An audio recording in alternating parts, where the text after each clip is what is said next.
Hello, everyone, and welcome to the post-game lobby, where we're going to take a look back at Week 3, highlight some of the big players, and look at what's to come. I'm here with Vedius and, of course, Roccat's support, Wadid. Welcome, gentlemen, to the post-game lobby.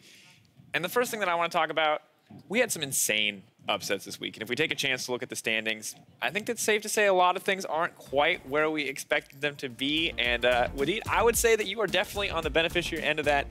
Are you surprised that you guys were able to take down Fnatic this week? It was a bit surprise, yeah, of course, for us. But we tried to end up game 3 really cleanly, so yeah, we did it. So we're just proud of ourselves right now. We have a winning streak, so it's fine.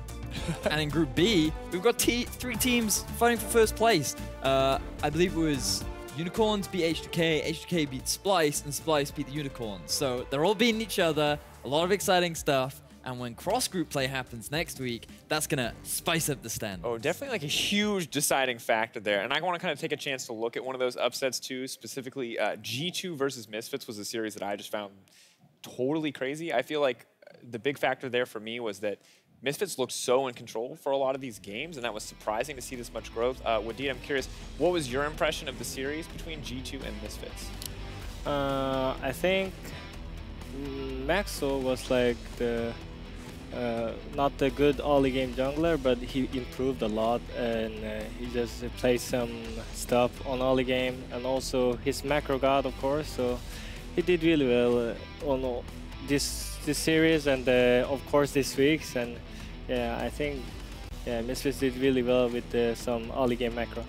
And I was just super impressed with how Misfits played as a team, right? Because the expectation was that bringing Maxlor in would improve the communication within the team. It was all like, maybe he's mechanically weaker than Kakao, but he's supposed to add other value.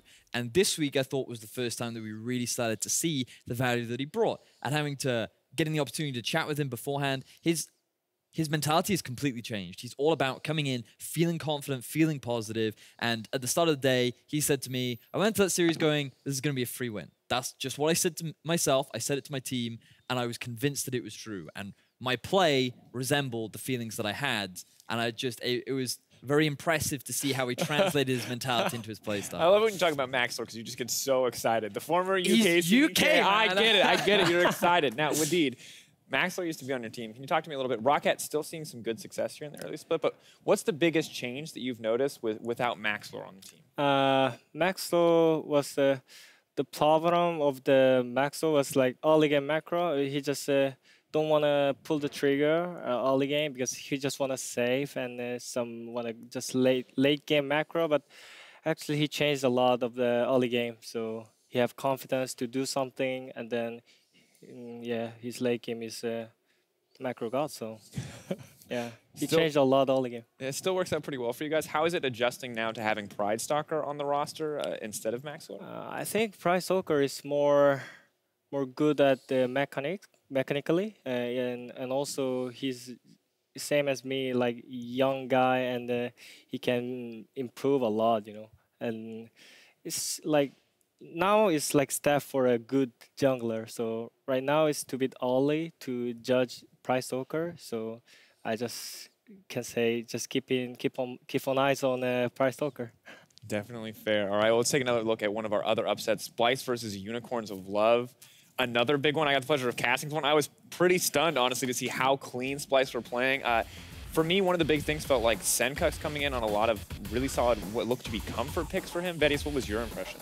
I thought that Senkux looked like a completely different mid laner. Like this guy bringing out the Iranian Soul, the Kassadin, and the Malzahar. Like, we know that this guy has a deep champion pool, but the fact that he was able to make them work so effectively against the Unicorns of Love was just a joy to see. And it seemed to me that Splice as a team came in with a lot to prove. We heard it from the interview with Trashy where he's saying, like, this split was extremely important for him because they as a team and he as an individual wanted to show to the rest of Europe that they still have what it takes to be a top team. And I think that if they can maintain a performance like they did against the Unicorns, then they're well on their track to achieving their goal. It's interesting too. What do you think was like the biggest failing of Unicorns of Love in that series? Wadid, what was your impression? Did Unicorns of Love, was this just Splice being very, very good, or did Unicorns of Love maybe make some mistakes here and there? I think they just know how to play new champions like Malza. Like it changed a lot, and then like Rakan. I saw Mickey X's Rakan. He was really good at Rakan also, and then like they just have a confidence and yeah, they just can pull the trigger. Yeah. Do you think that maybe if there weren't as many new picks in this series, if Splice had just played more of the same things that Unicorns of Love were used to, that maybe Unicorns of Love would have been able to take it? Maybe it's really hard to pick new champion on stage, you know, because you just wanna save for on stage because you guys just wanna show their really just good things. But yeah, like picking some new champions or pocket pick is like gamble, but also same time it's really good at some situations. So yeah, I think Splice pull the trigger, take the trigger, and then they did really well. All right, Vedius, what was your impression on that end? Is there something that you thought the Unicorns of Love could have stepped up, or was it just kind of new picks for Splice really giving them the edge in the series? I think that you have to throw a bit of criticism towards the mid laner of the Unicorns of Love. Exile did not have the best series of his life, and I think that a way in which he played a lot of those fights and his impact in the team was a little bit underwhelming, to say the very least. And I think that coming into the next few weeks, individually, the Unicorns of Love need to step it up a little bit more. I think that their team play is still very solid, but a lot of the reason as to why they fall behind against Splice was because of the early deficits and the early laning deficits that they ended up being pushed into. It was an interesting thing to see for sure. Well, we've seen a lot of action in Group B. A lot of tons of crazy series coming in, and there's just more to Group B than meets the eye. And while Shox is not here, she did leave us a message with her thoughts. Let's take a look. I want to take a moment to appreciate the teams in Group B and the attention they are bringing to some of the most important issues of our time. First up, vitality. The Bees are not doing so hot in the LCS split, but at least are drawing attention to the threat colony collapse disorder poses to the global food supply. Now, the mysterious monkeys also not doing too hot, and with that, reminding us of the horrible consequences of the destruction of the rainforest, one of which being the extinction of many species, especially our primate pals. Now, Splice and Sencox are also doing their part, bringing out the Aurelian soul and to keep us aware of the ever-expanding universe and its effects on future generations. And how can we forget the Unicorns of Love? By defying the odds and remaining victorious time and time again, they're giving us more and more reason to believe that magic is in fact real. And last, but certainly not least, the admirable efforts of H2K, reminding us time and time again not to throw at Baron. Okay,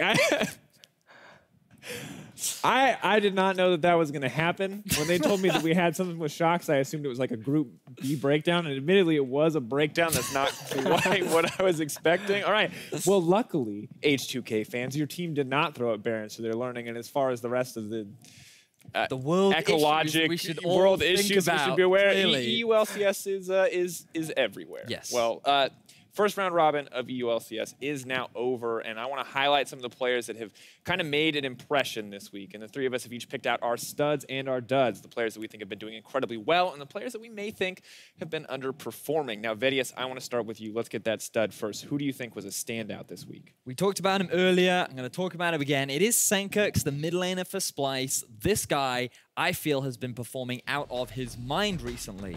The team seemed to have made a shift with his playstyle. In the past, he was always trying to carry his team. He was always trying to pick these champions that could allow him to be like Perks, like Power of Evil, just these big carries. But now he's realized that he's much better in terms of utility and just providing support for the rest of his team. And bringing up unique champions like Aurelian Soul, Talia, and even the Malzahar, where he's not really that frontline kill the assassin kind of carry. He's more of the defensive, I can peel, I can make defensive game-changing plays. It just seems to have unlocked this guy, and he's doing so much more work for Splice. And I'm curious, Wadid, what your impressions were of Sencox this week. Do you think he can still be successful when he doesn't have things like the Malzahar or the Aurelian Soul in his hands? If you are good at pocket pick, of course you are good at just basic things, so he's still good, I think. Definitely fair to say. Now, interesting, Vedius, this was the positive. Of course, this is the player you thought underperformed, so let's take a look at your dud. Who was the underperformer? Who was the guy who didn't quite make the cut this week? The underperformer for me this week, it has to be Steelback. As a player, I feel like he has not been living up to the hype that was surrounding him last year at the end of summer. people expected a lot more from him. Like, he was a team fight god. He was always coming out with positive KDAs at the end of every fight. He as an individual seemed to offer so much to his team, yet right now, I feel like he's struggling in lane. He's not offering a huge amount in team fights. His presence seems non-existent, and especially in the last few weeks, even against the Mysterious Monkeys, it didn't feel like he was doing anything exceptional, and he's just, to me, not living up to the expectations that we had. And it was definitely rough for him up against Asuke today. But Wadid, I want your input now. Who was your stud this week? Who was the big overperformer for you? Who was, you thought, someone that just stepped up? I think my stud is Maxlow, because Maxlow actually improved a lot between, like, if you just compare to our Roccat Maxlow and Misfits Maxlow, he just make Misfits as a team. So I think he just performed really well at early game, and also his late game. He know how to rotation. And that means it's really good for Misfits, because Misfits needs some communication as a team. So. Yeah, was definitely good to see. Now, Vedius, you, of course, had really high hopes for Maxlore coming into this season. You wanted the Maxlore Alfari. You talk about it every chance you get in the office. Do you feel like we're starting to see that now? Is this the Maxlore that you expected coming in from day one? It's all more than I expected, right? Because when I did used to cast him back in the day, the level that he's at now is far above and beyond. And it's a pleasure to see what he is doing for the team that he is on. And you heard it from Wadid, like, his late game macro seems to be a god. And I think there's still development that needs to be done in terms of his early game impact, but as a jungler and what he's doing for his team, his growth has been fantastic to watch. Very good to see. Now, Wadid, we gave a little bit of praise. Now we got to be a little bit critical. Who didn't quite make the cut this week in your book? I think NIP Shug I chose, because actually I think NIP's laners are pretty good, because Nagne and Profis are just veteran player in Korea also, and then Hikyu and Spratle was also good at their teams. So I think they have to make some play. The trigger is jungler, but they didn't. I feels like so. If he can change, maybe NIP will change.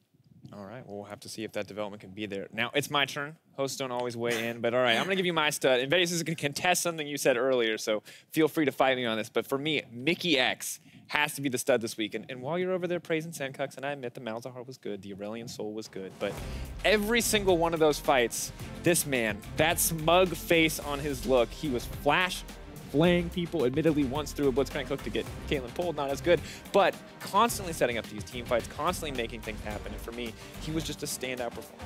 I thought that he played well, for sure. I think it's nice to see that he is being a big contributor for his team, but I think that Mickey has always been a big performer for Splice. I think looking back to when he originally joined, there were a lot of doubt around how well he would do on Splice, and then he was that big playmaker. He was bringing out champions like the Bard. He brought out the Camille last split where they made the Ziggs Camille bottom lane work. Like, this guy, to me, has always been one of the more consistent outplay performers on the side of Splice, which is why, to me, his recent performances isn't much of a surprise. Oh, wow. I love how you turned that against me. All right, well, humor me a little bit. Wadid, how did you feel about Mickey X? You mentioned that he was really solid on the Recon, but give me kind of the impression of how you feel about him overall. Yeah, he played really well.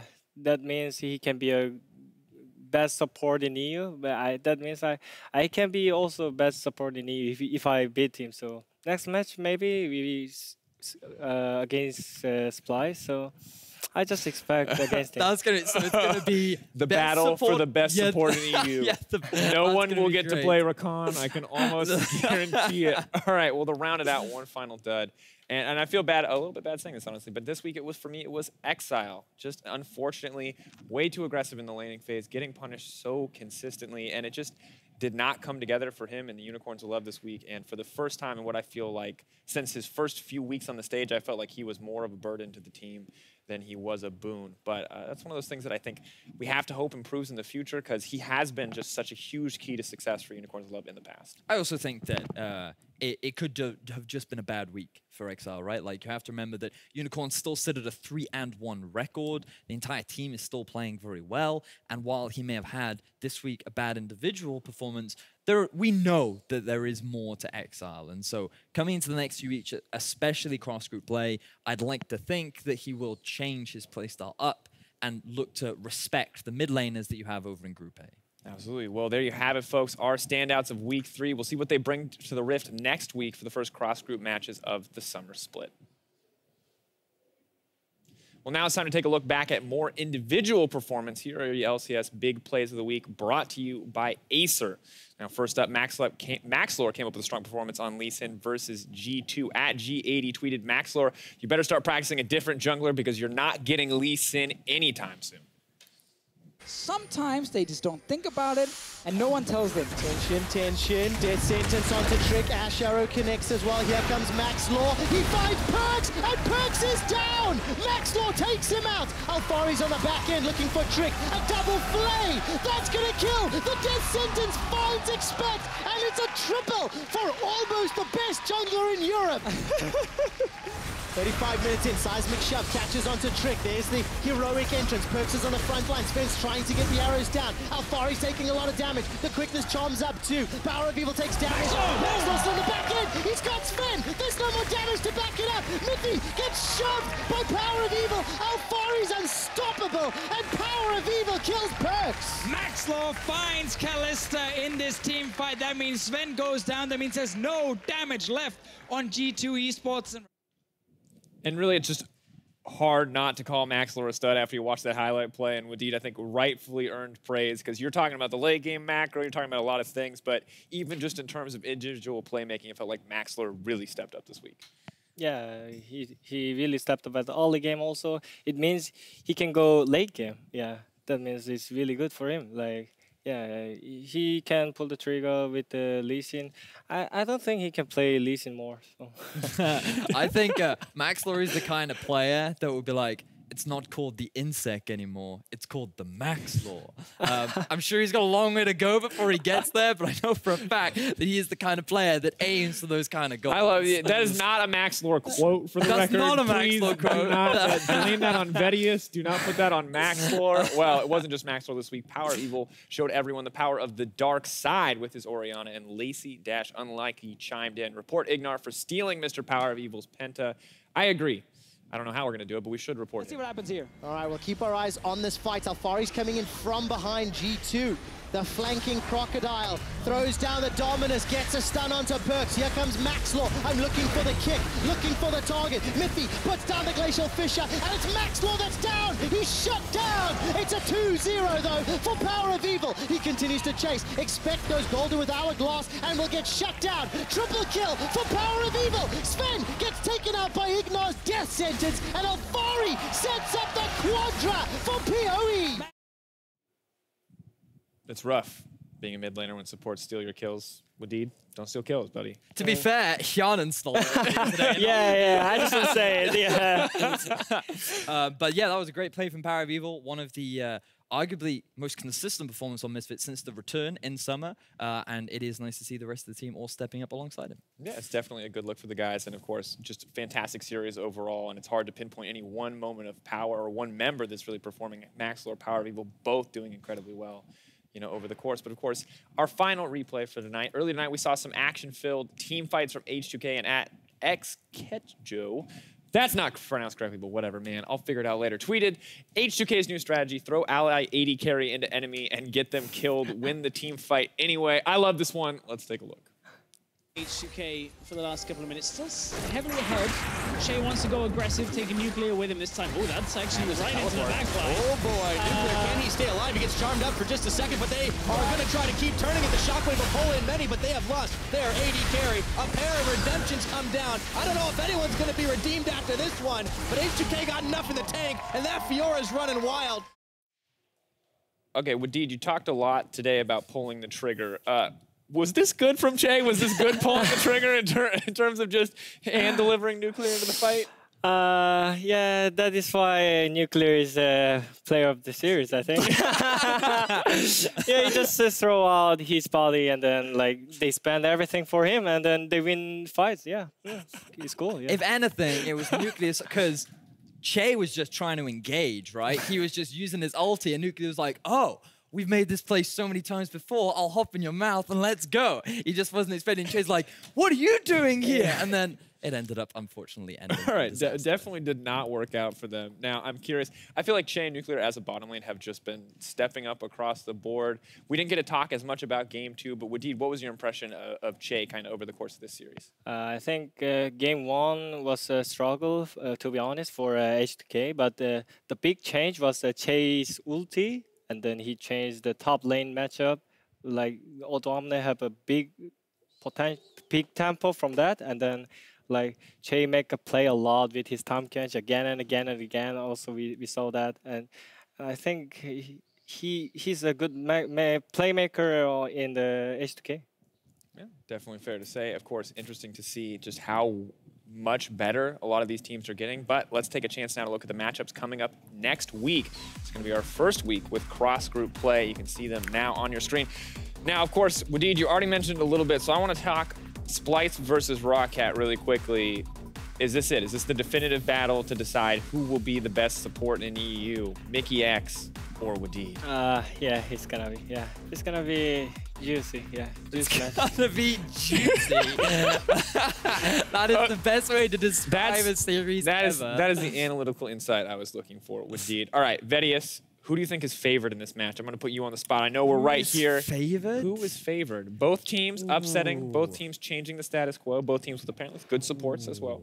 Who do I think is favored? I think, based on current performances, the top half of the map is heavily in favor of Splice right now.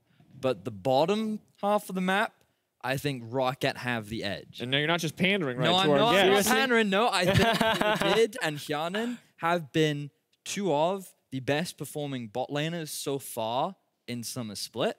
But I think that we have seen them try that before when their Rakan and Xayah was not as strong as like a Zac, right? So I think that the draft is going to be very important. But I think that right now, Pride Stalker's early game impact will be heavily outpaced by the level of impact that Trashy can have, especially with how well his two solo laners are playing. Now, Wadid, you and I did an interview middle of Spring Split last season. And when you came in, you were pretty confident. You told me that you and Hjarnan could win any bot lane in Europe. You were very confident. I know you remember because you're laughing now. Do you think that that's still the case? How do you feel about you guys as a bot lane compared to the rest of Europe? Like, even you can't win, you have the mindset like that because like you have confidence. That means you can pressure bot lane. Yeah, I think mindset like that it's really hard because you can be greedy also at the same time. So I don't want to be greedy, but I want to just get the confidence. All right. Good to have the confidence coming out. Now, one final matchup I want to talk about before we close out the post-game lobby. G2 versus Unicorns of Love. Former Kings in the case of G2, struggling a little bit this season. Unicorns of Love still doing well for the most part, even after the upset against Splice. I want to go to you first, Vedius. Who do you think is going to take this one? What is going to be the defining factor in this matchup? I think, based on current performances, this could be the best opportunity for Unicorns of Love to finally defeat G2. We saw it from Misfits, and we're seeing it right now from the teams in Group A. G2 have not fully adapted to the current meta. This has been a recurring issue where G2 are just slow to pick up new champions, and while they have taken a little while to get back into the swing of things, 2 weeks of practice, I expect them coming into next week having a better grasp of what is going on. But if they do not, then this is a prime opportunity for EULCS to take that 2-1 and get themselves firmly ahead in Group B. All right, Wadid, how do you feel about this matchup? You're kind of in the same vein. G2 maybe just now starting to pick it up, just starting to get together for the new patch. Who do you think is going to come out on top between G2 and the Unicorns of Love? I think they're also like good. I think it depends on G2 because they actually have a lot of schedule from a lot of international league. So it's gonna take some time, but it can be start of the winning streak of G2. So yeah. Until they run into Roccat again, right? You promised me a lot of win streaks, Wadid. That's all I'm saying. But either way, it'll be interesting to see. I know a lot of G2 fans are hoping that this will be the rise, but similarly, a lot of Unicorns fans want to see Unicorns of Love continue to win in this series, continue to hold down that spot at the top of Group B. Well, either way, that'll do it from us here in Week 3 of the Summer Split. Thank you so much for watching, and we'll be back next Thursday for more action in the EULCS. We'll see you all right then. Will it be Pride Stalker or will it be Shook? The Kingslayers Roccat take to the stage to take down Ninjas in Pajamas. Massive knockup onto Roccat. The Baron is helping out with NIP. It's Pride Stalker, Smite Stalker that secures the buff. Spratel is running for his life and Pride Stalker is just waiting for the autos. Hops across the wall. NIP are aced. It is very difficult for the Rumble to get in range. Therefore, often you'll just see a lot of farming and just a bit of skirmishing back and forth. It backtracks what we saw in game 1. Even though they lose the mid towers, we go for fighting mid. They do indeed everything combos. Betsy's just dropped. It's a triple kill for Betsy, looking for the quadra kill. He needs one more kill. Roccat are gonna try, and it's stolen. Scumbag Yarnin denies the penta as Roccat kill the Ninjas. See how it ends up working out for Team Vitality. This team really needs to build on the momentum that they've started, but H2K, they're going to be hunting. Look for the duress, flashes, dashes, there it goes! 2 quick kills for Vitality. Can they make it 3? Cabo Shard calls the Meek and gets himself another. Cabo Shard, meanwhile, trying to 1v1 out against Odawane, but the Croc is going to get rocked! Fabivin with the finisher. Ooh, he wanted to flash for that one. Not today, says Fabivin. Oh, Be in the lane with Wolf's on a leash. Oh boy, and in comes Jankos, try and splats him. Here he goes as he flashes forward and tastes his fear. As Joko nearly gets Jankos, however, it's going to be Febivin that finishes the job onto Cabo Shard and steal back. All caught out by himself. The triple as he just stopped for a farm looking for more kills. Vander now under fire, and he is going nowhere, and Jankos steals that kill away. It was Last Nexus turret's going down, and all they have to do is turn and kill the Nexus. Jankos, Kabashard, he's got some damage as well, but they just keep on turning for it. It's a hectic finish, but right at the end, H2K have done it to close out the series.